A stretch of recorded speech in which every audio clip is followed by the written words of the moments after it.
Despite what their moms told them, they just aren't talented enough for radio.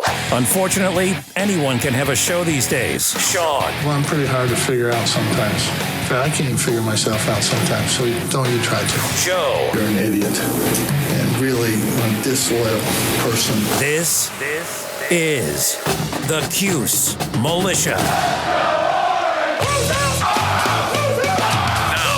Those two unapologetically biased, orange-blooded homers, Sean and Joe. It's the most bullshit thing I've seen in 30 years. Welcome, orange men and ladies. Happy Tuesday. This is the Cuse Militia with Sean and Joe for the Believe Entertainment Network at Cuse Militia on the socials. Go there, join the militia live on X Spaces for the fan feedback segment of every post-game show.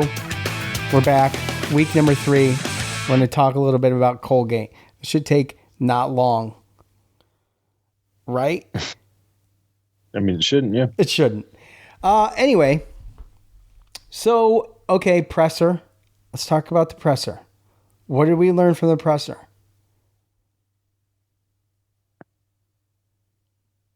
That Fran Brown is growing impatient of the questions that are being answered to him after games.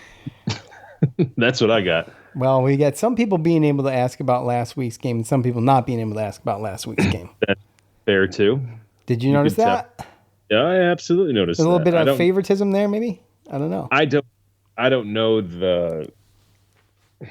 Maybe I can tell some of the voices. I can't tell all of them. So I can't tell if, like, the way that he responds to some and others...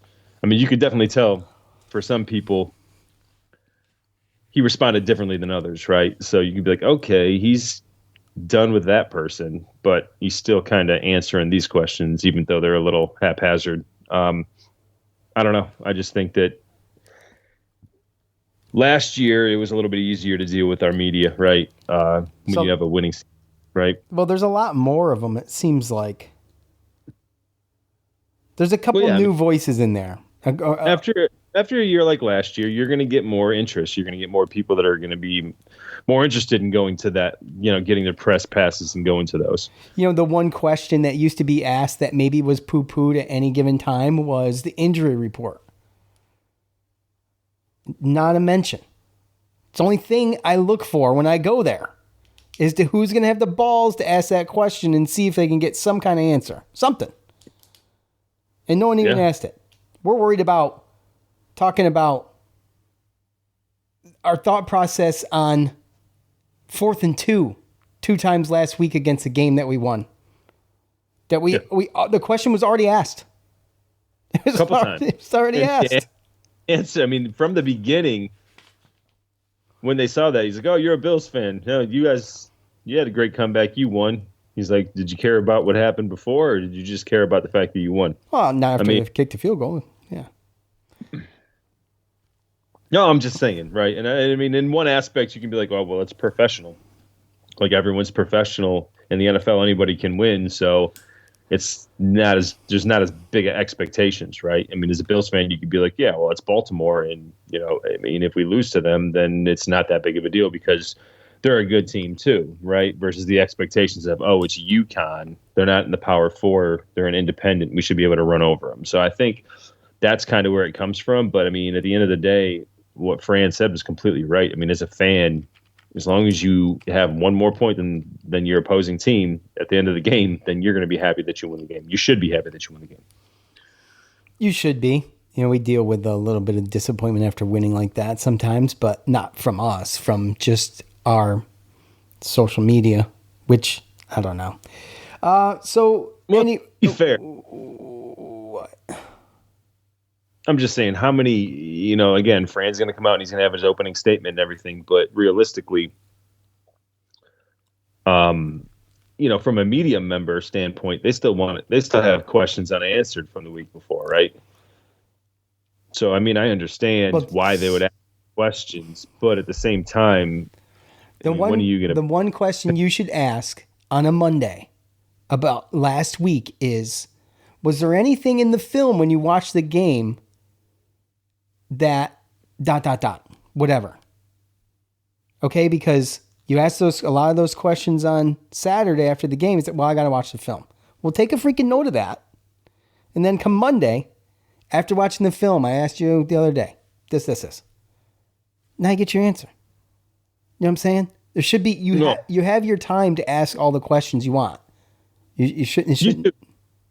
You do. And at the same time, I think that just the media, I think they're starting to get used to those kind of things, right? Like, because Monday they're waiting for that injury report doesn't come out until after he does the press conference on Monday, right? Correct. It is. It's later. Yeah, it's actually today. It's actually today, I believe. That's what I thought. So, like, you can ask for injuries, but you're gonna get the same answer, right? And then just like, hey, the tape, this, True. yeah, you can ask the tape, you can ask for this, and that, but I mean, realistically, that's the only thing, like you said, you can do is that, did you see anything on tape? Did you notice this? Did you notice that? And, you're going to get his generic, I'm just worried about today. I'm just worried about today, that stuff. I mean, I think realistically, he just doesn't,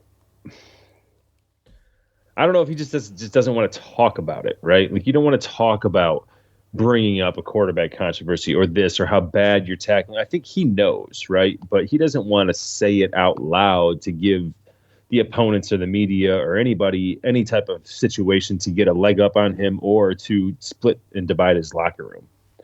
So in a situation where he wants to have questions about the opposing team coming forward, like, it's Colgate. I don't think our media has a lot of questions.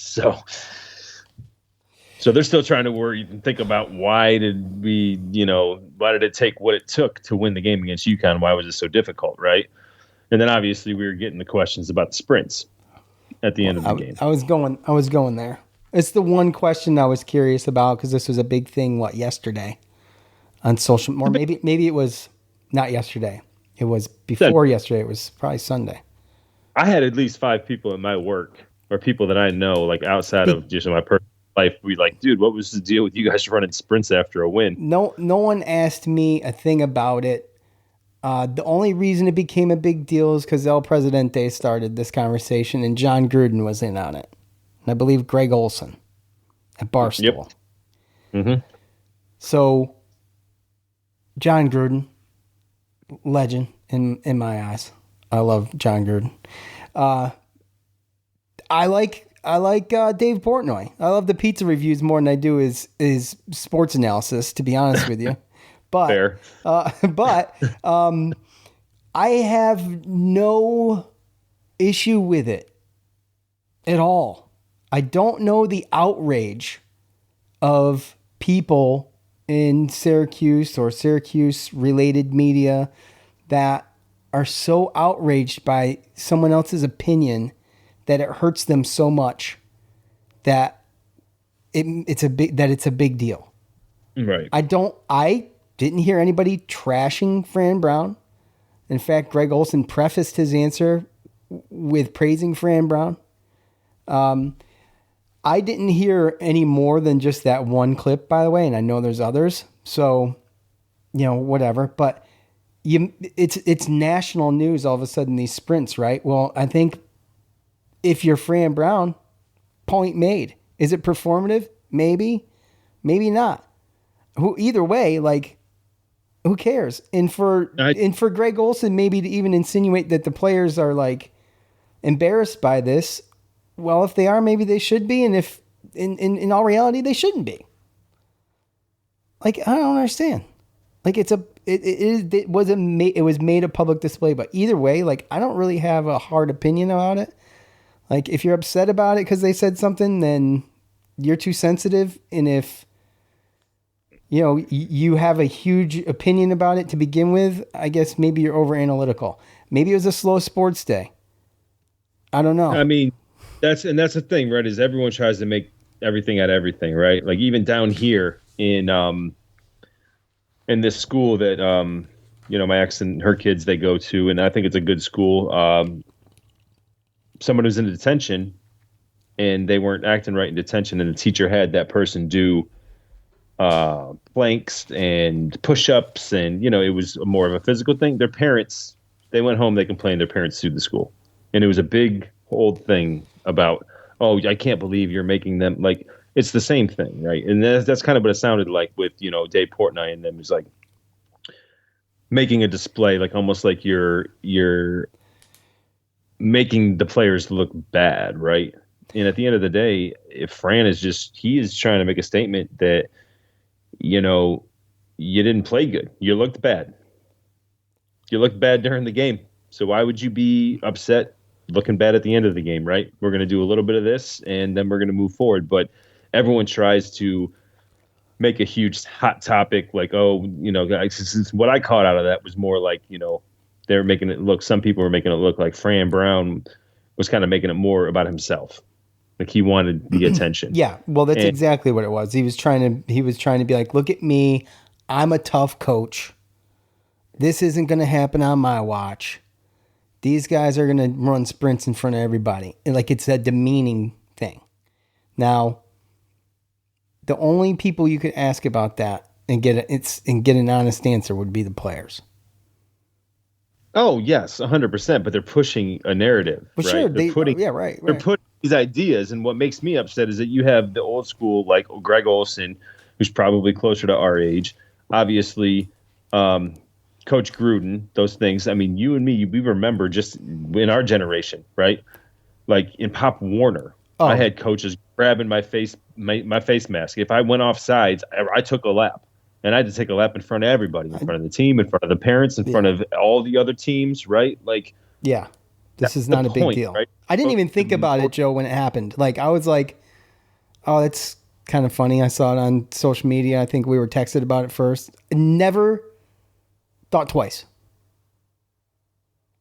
I just didn't didn't think it was a big deal.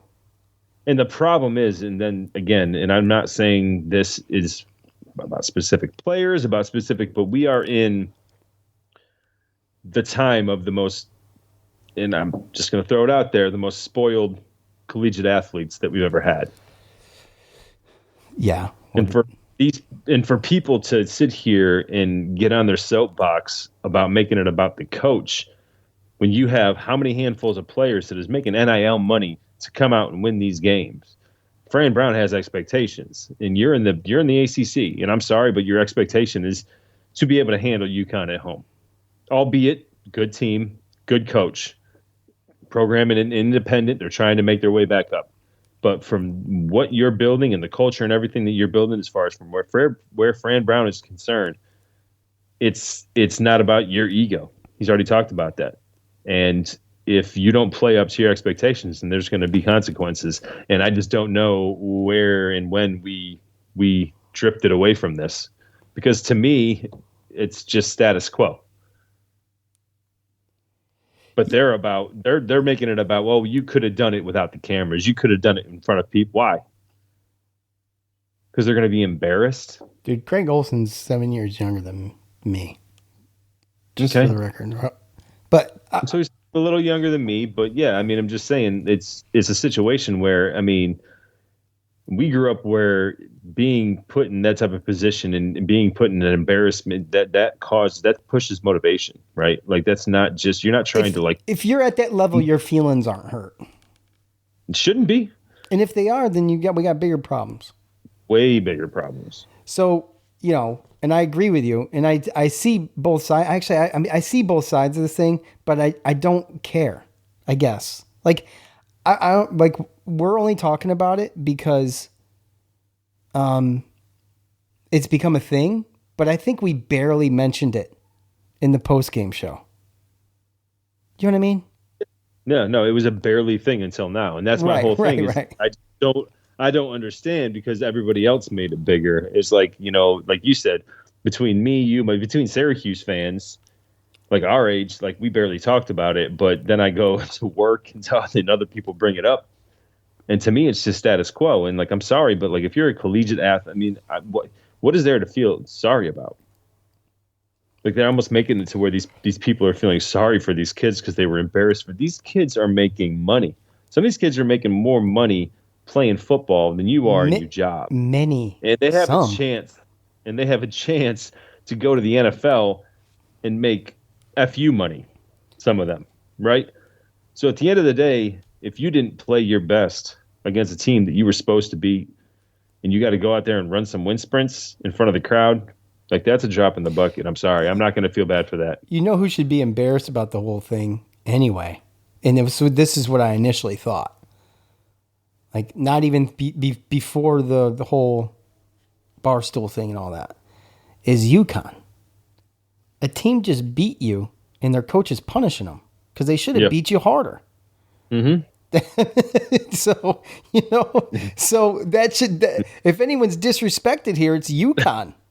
Exactly. So, let's. I mean, and to me, that's Fran trying to prove a point of like, I'm sorry, this isn't the culture I'm trying to build. We should have been able to blow those guys out. And again, yes, absolutely, UConn. They fought their butts off, and they probably thought that they had that game won. And they probably wonder why they lost. But at the end of the day, Fran's sitting here like, man, like, we should have wrecked y'all. We should have been my culture. This shouldn't have been close. And now my players, there's consequences. And again, to your point, that's exactly who should be disrespected. It shouldn't be the players. It shouldn't be the fans. It shouldn't be anybody. It should be UConn's team. Like, damn, like, they won and they're running damn sprints. Like, exactly. Same exact thing that I thought. And I don't know how much deeper, because I only saw a clip. I don't know how much deeper the conversation went. Maybe it got into that. Maybe someone else mentioned it, but that wasn't the focus of anything. And, I think that anybody offended by what they have heard throughout these shows or podcasts should just be happy Syracuse is getting mentioned after beating UConn barely. Exactly. Okay, let's just take the national attention and put a shit-eating grin on our face and move on. Well, and that's what I think maybe some of those people are saying is that, like, dude, you didn't need to make it about you. Like, it's not a big deal. Like, why are you trying to put attention on yourself? Why? Because you didn't do good against UConn? Like, but again, those people, they try to make points. They try to hit these hot topics and then try to get the clicks off of it, when really it's a nothing burger. It's a nothing burger that got clicks, though. It damn sure did. So I guess I think everybody can win here. That's my point.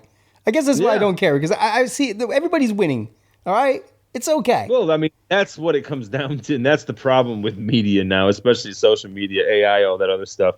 It's like how quick they can turn a nothing burger into a something burger. It's real fun. It's brilliant. It is. But for them, yeah. Yeah, I mean, well, yeah, no, you're right. I mean, no one said anything to me about it. And people, I don't know about you. I think probably the same with anybody that lives out of area. And we're in, yeah. Once I figure out English, I'll say it. We're in enemy territory in Virginia and North Carolina. Yeah. And there are people that work for me or work with me that will look for anything to throw a dagger at me just to poke fun, right? But I didn't hear anything about it. Nothing at work happened. So, that's crazy. I had so many people. Work's pretty busy right now, and there's a lot of things going on, but no one said anything to me. I mean, I had a Clemson fan come up to me and be like, I got one question. Why were you guys running sprints after a W? Did you say because the team played like crap and they should have blown UConn out? That's why. 100%. Yeah, right. So, anyway. Well, Clemson fans kind of were in the same boat. They struggled in the first half. Hey, they should have been running sprints too. Hey, maybe they will. Maybe I would love to see this catch on. Okay, we got to move on, though. As fun as that is. So, the injury report, the way I understand it, Trayvon Mack is listed as questionable, undisclosed. I think I saw knee or something. I don't know. And then Devin Grant questionable with lower leg injury. I wouldn't expect Devin Grant to play unless he's absolutely 100%. So, nothing new, I guess, is good. As far as I can see, there's nothing new. So... And I didn't get the report today. I did not check it. Yeah. So Friday, 7:30, I believe, Joe. This is, I don't care who they're playing. I think I mentioned this already Either that or I talked about it with someone else. I don't care who they're playing. I love a Friday night game. Yeah, that's fair. I mean, me too. Get it out of the way, right? You can wake up on Saturday. Kinda, yeah. Get my Saturday. I don't have a noon game where I'm like, what do I do? Do I run errands now? Do I do it before or after? Do I do it? Yeah. Do I do run errands now or do I do it after? Because I know last have week. Too many drinks. Last week, okay. I didn't have too many, but I didn't. I was not going to drive. Let's put it that way. And I mean, I wasn't going to risk it. So now I'm sitting there with a lot of things to do, and I'm like, do I mow the lawn? Ah, man, maybe I'll just mow the lawn. Anyway, neither one of those things happened because I had people over. But I love the Friday night game thing. It's exciting. There's no doubt about, it doesn't matter. I mean, who we're playing. It's always fun. So this rivalry began November 7th in 1891. Colgate won that inaugural game 22-16. The Syracuse is on a 17-game winning streak dating back to 1951 right now. And the all-time series, though, believe it or not, sits at 32-31-5, which is crazy. You wouldn't think that. It used to be good, man. Yeah, I know. You wouldn't think that was a thing. I think we talked about this last year. It was the last time they played. Yeah. Most recent matchup, 2023, 65-0. Syracuse with the route. So, as I mentioned, Colgate hasn't beaten Syracuse since 1950. They tend to run a lot. Most of this because of their quarterback, who's actually he's kind of a two-way quarterback, Zach Osborne. He's got only 80 rushing yards on the year, but he leads the team through 2 games. By the way, their first 2 games, Monmouth and Villanova, both losses.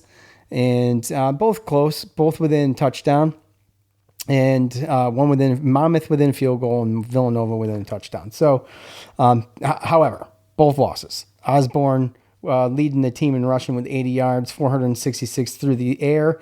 Now, wide receiver Trayvon Saunders, who's got the 360 yards receiving, is their guy. Okay, there's one guy.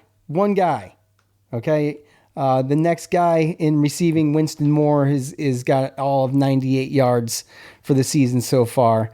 And then obviously it gets worse from there. So I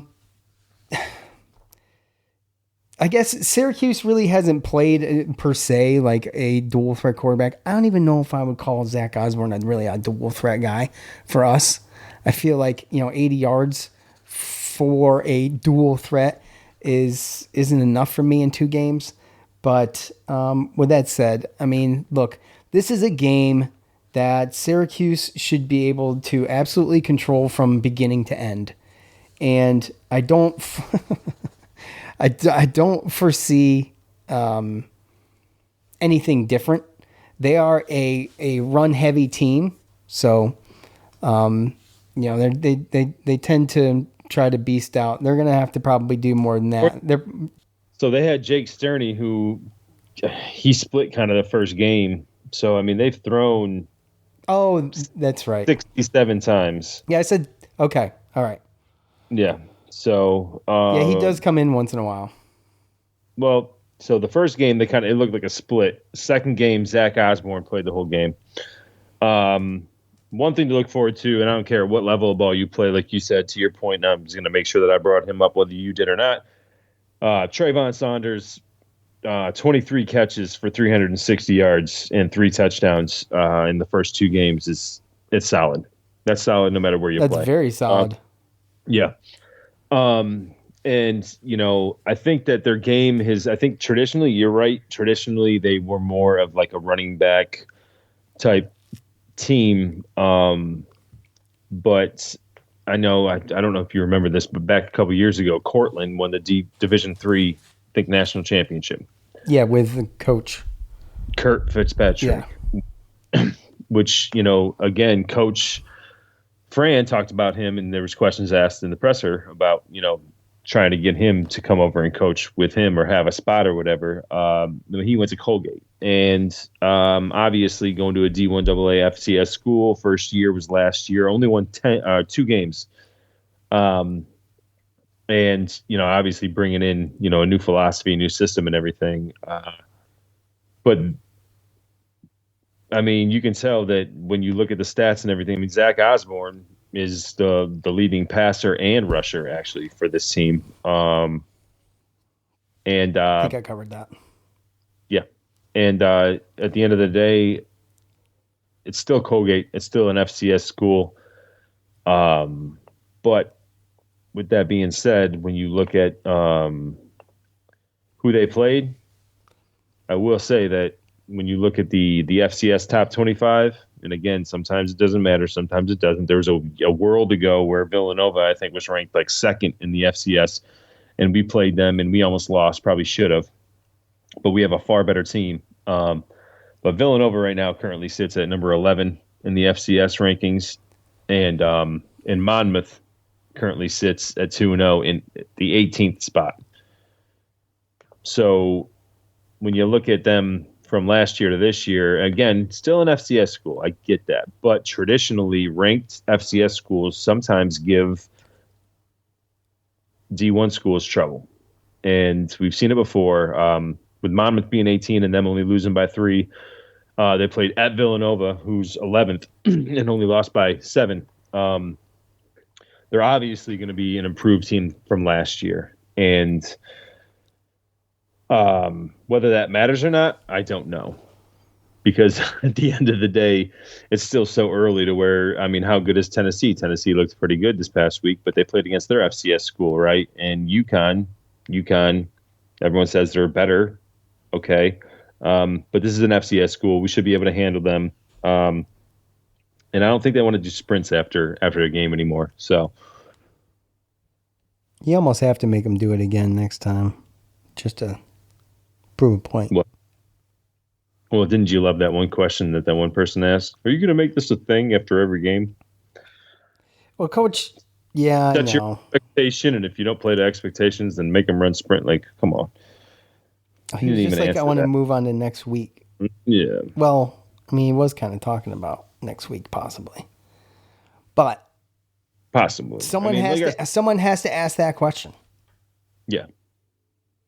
Yeah, I mean, I guess from my perspective right now with Colgate is that, you know, from a 2-win team from last year to now in Coach Fitzpatrick's second year, he's 0-2, but he's played against 2 top 25 schools and has played within, I mean, he's only been they've lost by a total of 10 points in 2 games. So obviously this team's gotten better.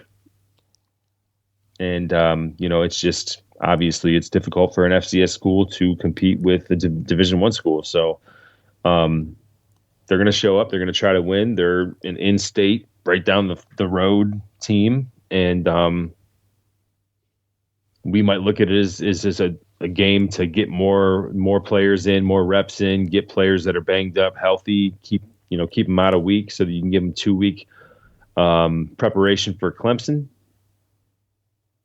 But it's one of those things where you never know. I know. I'm gonna give them their kudos for what it is. I'm just saying that I'm not afraid of the game. I'm pretty sure we're gonna win the game. It's just I want to give Colgate their due that they are a team that has gotten better than last year, and they got a couple players. They do, but I'm not. Yeah, I mean, I hear you. You're giving them more credit than I'm going to give them. I expect. I had to eat my words talking like this already once, but I just don't. Don't call them a trash. I'm not calling them anything. I just don't.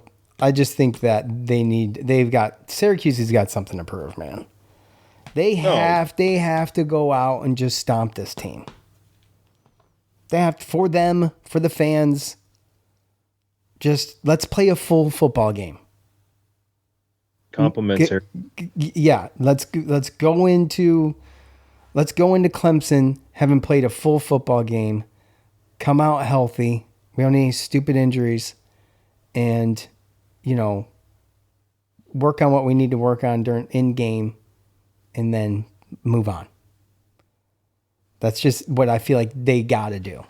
And everybody has somebody. Everybody has a Trayvon Saunders-ish guy, right? I mean, maybe he's pretty good. He's pretty good. But, with that said, he's got 23 receptions, and the next guy on the list has got 4. Yeah. Okay, so you know who they're going to go to, right? And it's going to be interesting because I know Fran. I know Fran. Like that dude's a senior, and he's going to put Demetrius Samuels on him, and he's going to give him expectations. Look at how many balls this dude's caught. Look at what he's done. Yeah, you want to be somebody. Go out and stop this guy. It's a good player. Can't stop him. Let's see. I'm curious about something. Last year, look. So this year he's got 360 receiving yards already on 23 receptions in 2 games with 3 touchdowns. Last year he had 2 touchdowns. 360 this year, 831 receiving last year. It's on a good pace. And yeah, he's on pace. And then 88 receptions compared to 23 already this year through 2 games. Yeah. No, barring injury, he's going to break all that. Absolutely. Yeah. So to your point, him being a senior and everything. And okay, well, let's do the fun stuff. Let's head over to Twitter. I did ask your final score predictions for the game. I'm a little disappointed, I think, with only 12 replies. Kind of sucks.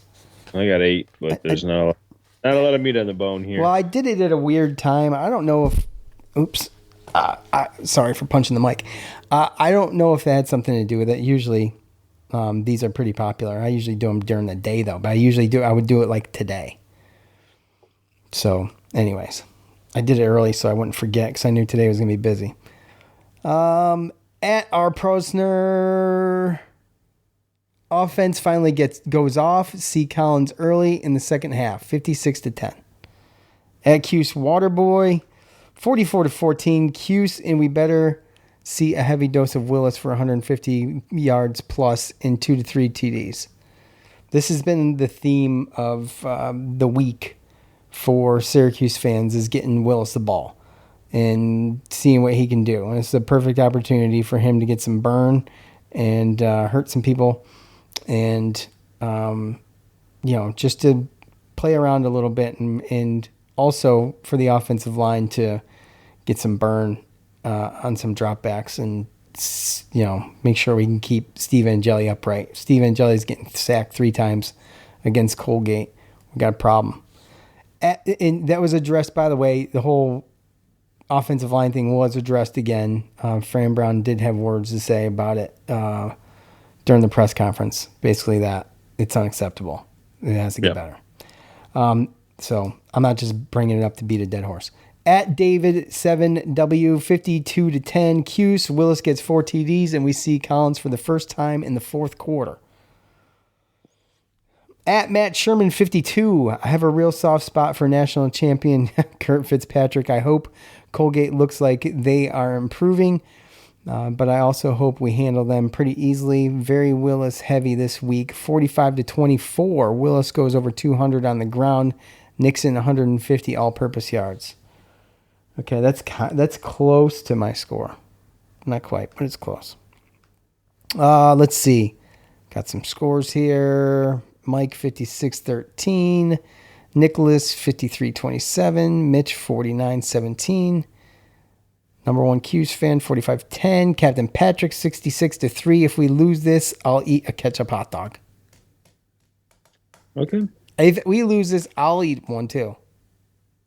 I won't. A burnt one. Yeah, you because you probably you're probably sick of them. No, I'm not sick of them. You're not sick of them. You heard it. He's not sick of them. He's not sick of them. I've never had one. I've never had one, he says. At NY2SB89, if it's not Cuse by 2020, I don't know what to say. LOL. Mr. Clark, 66-6. That's an evil score. Did you do that on purpose? Seriously. Go see a priest. At DBone75, Cuse players are pissed off. Cuse 51, Colgate toothpaste 13. Go Cuse. What you got on Facebook? Well, like I said, I mean, there's not a lot there. There's one that they don't even really talk. They don't really give us. All right, RJ, 31-14 Cuse. You only got 6 of them. Just rattle them off. Keith Williams Jr. top fan. 55-10 Cuse. Willis has a big game with 3 more touchdowns. Jalen Hornsby goes for 100 yards and 2 touchdowns. Saw a little bit of him last week for the first time. Jalen Hornsby. Jake Maley, he just says, get the W, improve your game. Jason Butler, 45-17 Orange. Tim Krangle, 48-10. My brother Alex, Fran Brown, wasn't happy after the last game. I'm expecting a shutout, but a more realistic score would be 48-14. Our boy Dom, top fan. I have a feeling these guys don't want to run after the game again. 59-9 Cuse. And last but not least, the boy Andy, top fan. I need to see the defense shut Colgate and the offense down. Take some big shots down the field. 49-0 Cuse. 49-0. Well, they shut them out last time, a couple years ago. So I guess we'll see. Do you expect Colgate to take advantage of what is, perceptively a very kind of porous offensive line? I do. I kind of feel like that's their opportunity. Like, they need to try to see what they can do there. And I think it's going to be good practice for this O-line. And like I said, I don't think these 3 games tell us much of anything. But, you just want to see this one, I think, go as expected. And I don't know what the spread is, but I think they got like a 99.9% chance of taking this game with a W. I just want to see a full football game put together. And, it sucks to have a game that is a primetime game that could possibly be boring, but let's make this one boring, in a good way. I'm fine with that. You get Ricky Collins some burn. You get maybe you pull some rabbits out of the hat and do some playful things, whatever, right? And of course, I'm with everybody else. I got to join the bandwagon. I want to see what Yassine Willis can do, and just have some fun with it. The most important thing in a game like this is to get out, barring no injuries, and move on to Clemson with Syracuse heading into Death Valley. I don't know what time that game is supposed to be. Do you? Let's see. I should have probably already looked this up. Noon, of course. Is it really a noon game? It is, yes. Too. It is. That's horrible, but whatever. Yeah. I've got 42-17. I think Colgate might score some garbage late. Syracuse handles them, but 42-17 from start to finish. Syracuse does what they're supposed to do. I hope that I don't know what a Friday night crowd looks like in the Dome, for a Colgate game, right? I just don't know, but it could be a fun time. Go there and drink beer till halftime. You can't drink beer past halftime. You can't buy beer past halftime there, can you?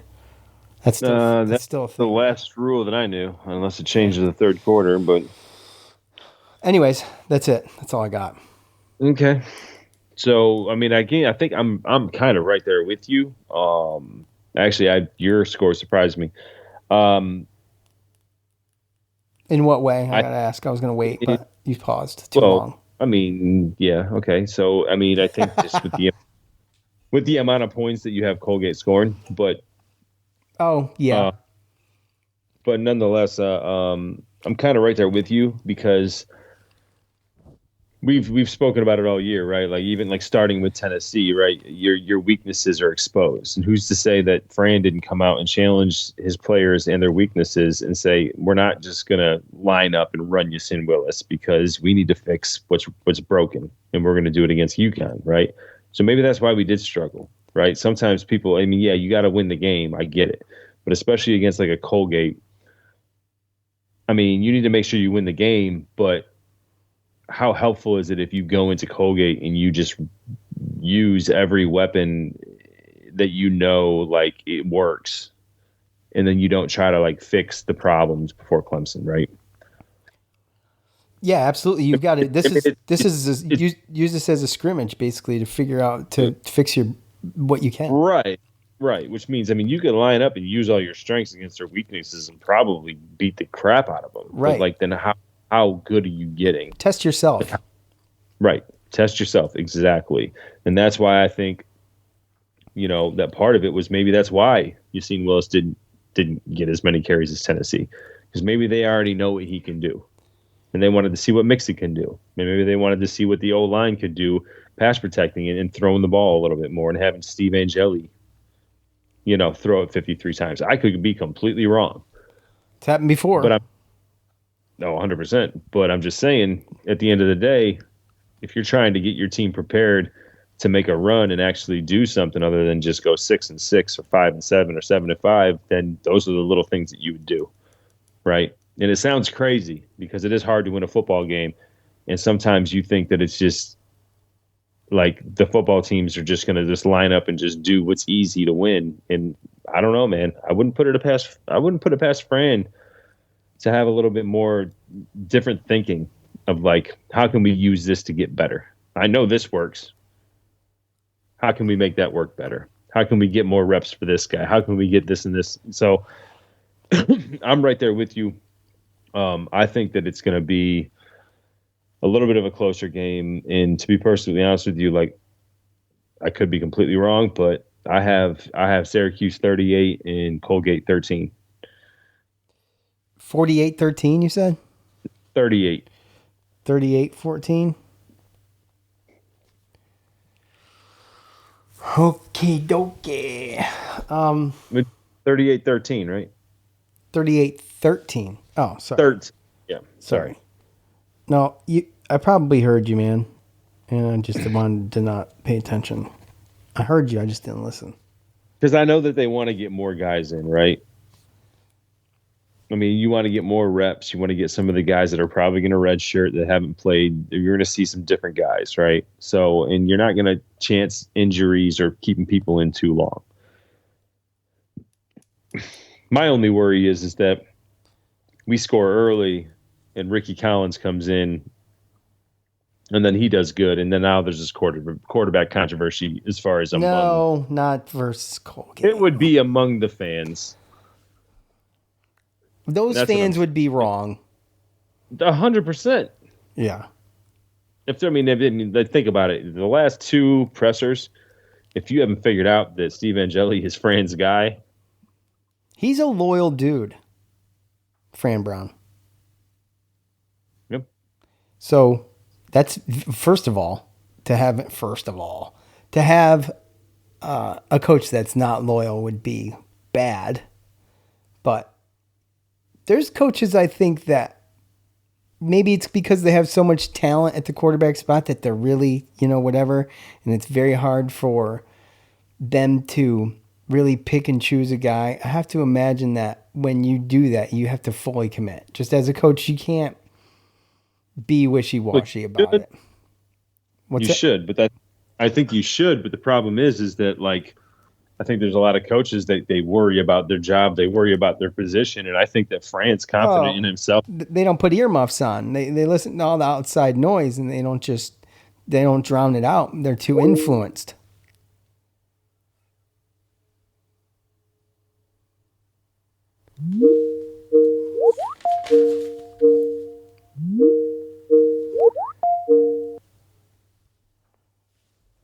The hell was that all about? Don't know. Is that an accident? That was an accident, yes. I was like, okay, he's done. I was saying, some coaches are easily influenced by outside noise. And it's possible that whole sports are influenced by outside noise. So what makes us think that one person couldn't be, right? Oh, the fans are calling for this. And the owner or the athletic director, whatever the case is, on my ass. And you just stand firm and that's it. And you know what else? Twice now that I can think of, Fran Brown has come out on top of this whole thing. There was a point in time with Kyle McCord last year where everybody's like hoping he'd get pulled. We got waxed. I can't remember who did we play last year where we got totally waxed. Got Pittsburgh. He threw 5 interceptions. Yeah, never took him out.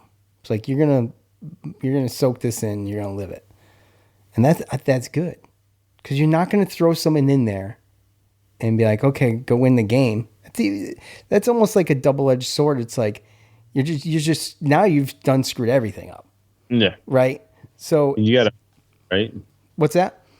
Did you have to own it? Yeah, you got to own it, man. Just not everything was Kyle McCord's fault that game too. I mean, we know that, but like, there's something said for a coach to like make that dude like play through that. Like that's how people persevere. That's how people grow, right?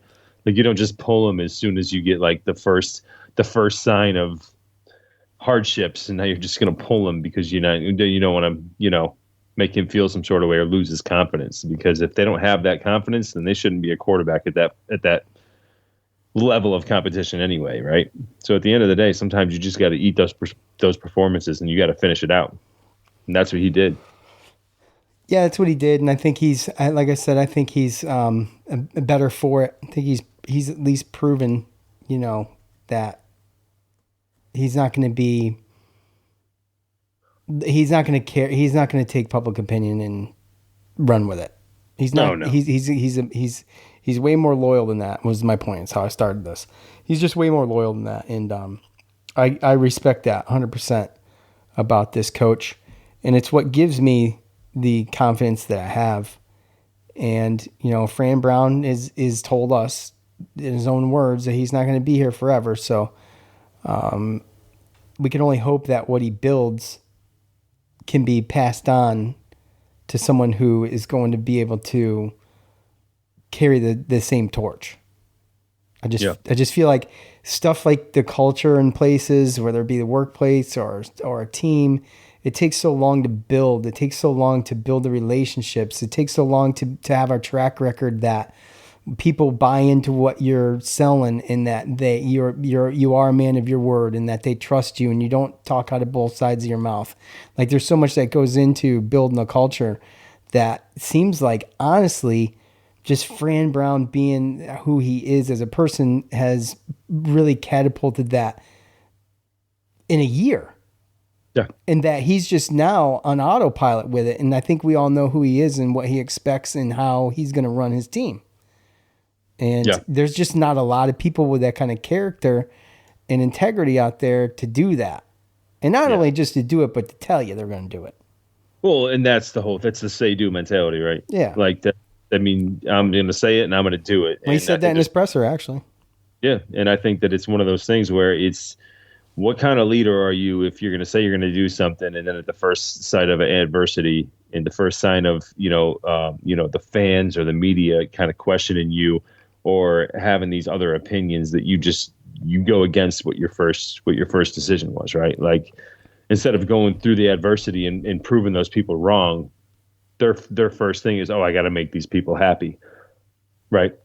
Like, I'm going to go against my better judgment and what I thought was right, just because I want to make these people happy. And Fran Brown just don't care about that. I made that decision. I'm going to stick with that decision, and I'm going to prove every single one of you wrong.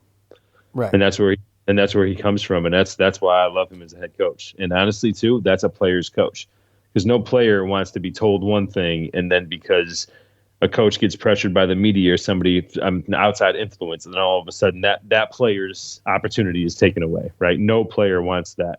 No player wants that at all. And that's, to me, the exact reason why when you see all these new higher level, recruits that we're getting verbally committed and committing to Syracuse, they're always talking about Fran Brown. That dude, he wants to have a personal relationship with everybody. He wants to grow them as young men, and he's going to fight for you. And when he makes a decision for you, he's going to fight for you. Right. What player would want that? Oh, players just want their coach to have their back and speak truth. Yeah, 100%.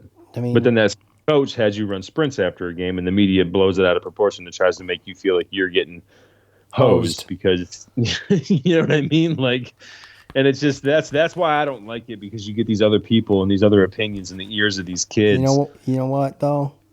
It's part of it, man. It's part of it, and I think it's good. I think it's good because if you can listen to what happened over the weekend and then listen to Syracuse fans and other people, sports media rebuttal, and you could just shrug it off or brush it off your shoulder like that's what you should be doing. And if you can, then good. Then you're doing what you need to do. Or maybe you don't even pay attention to it. Maybe you don't even care. Right. That's where you need to be. So these kids, I think that stuff like that for a team is not bad. Because you know what? At the end of the day, it's not a scandal. It's not even a big freaking deal. It's not at all. So stupid. That like you go through it, and then the next day, everything is still status quo. It's still about that day, and your coach has got your back still. And they know he's got their back, so no one gives a crap. No. I find it very hard to believe that any one of those players gives a crap. No. I mean, there might have been some that were like a little injured from the game and didn't want to do it. But at the end of the day, when everything calmed down and the game's over, and like, I'm pretty sure they probably understood why. Yeah. So because the game is on Friday, that does not mean that we're going to be here Saturday, right, Joe? Is that the consensus? Is that the deal? We're not being here Saturday, right? We're going to be here Sunday. Are you asking or are you telling I'm me? asking. But here's the thing. Sounds like you're telling me. Here it depends. I mean, what can be? I mean, if it was Clemson and we won, we'd come here Saturday. Yeah.